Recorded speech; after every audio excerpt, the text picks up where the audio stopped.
হ্যাঁ বোন, তোমাকেই বলছি। I am respected from my heart. আমি তোমাকে আমার অন্তর থেকে রেসপেক্ট করি, সম্মান করি, বাট সরি টু সে, আমাকে বলতে হবে, তুমি আজকে অনলাইন প্ল্যাটফর্মে এসে নাচানাচি করছো, তোমার অশ্লীল অঙ্গভঙ্গিগুলো মানুষের সামনে প্রেজেন্ট করছো। তুমি কি একটু চিন্তা করে দেখো যে তোমাকে ওই রবের কাছে ফিরে যেতে হবে? আল্লাহ তাআলা তোমাকে যখনই ডাক দিবে তোমাকে চলে যেতে হবে। তুমি চলে যাবে, কিন্তু তোমার এই অশ্লীল অঙ্গভঙ্গিগুলো অনলাইন প্ল্যাটফর্মে থেকেই যাবে। আল্লাহ তাআলা তোমার সাথে কেমন ব্যবহার করবেন একটু কি চিন্তা করে দেখেছো? তুমি চলে যাবে, কিন্তু তোমার এই অশ্লীল অঙ্গভঙ্গিগুলো অনলাইন প্ল্যাটফর্মে থেকেই যাবে। মানুষ এগুলো দেখবে, দেখে দেখে মজা নিবে, কিন্তু তোমার কি হবে? আল্লাহ তাআলা তোমার সাথে কেমন আচরণ করবে? হ্যাঁ, তোমাকে যদি অনলাইন প্ল্যাটফর্মে ভিডিও আপলোড দিতে মনেই চায়, তাহলে তুমি ইসলামিক ভিডিও আপলোড দিতে পারো।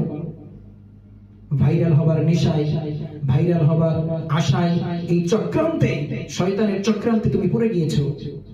এখনো সময় আছে বোন, অনলাইন প্ল্যাটফর্ম থেকে তোমার সমস্ত অশ্লীল ভিডিওগুলোকে রিমুভ করে দাও, দ্বীনের দাওয়া হিসেবে কাজ করো। আশা করি আল্লাহ তাআলা তোমাকে ক্ষমা করবেন, আল্লাহ তাআলা তোমার প্রতি রহম করবেন, আল্লাহ তাআলা তোমাকে মাফ করে দিবেন। এখনো সময় আছে বোন, ফিরে আসো ইসলামের পথে।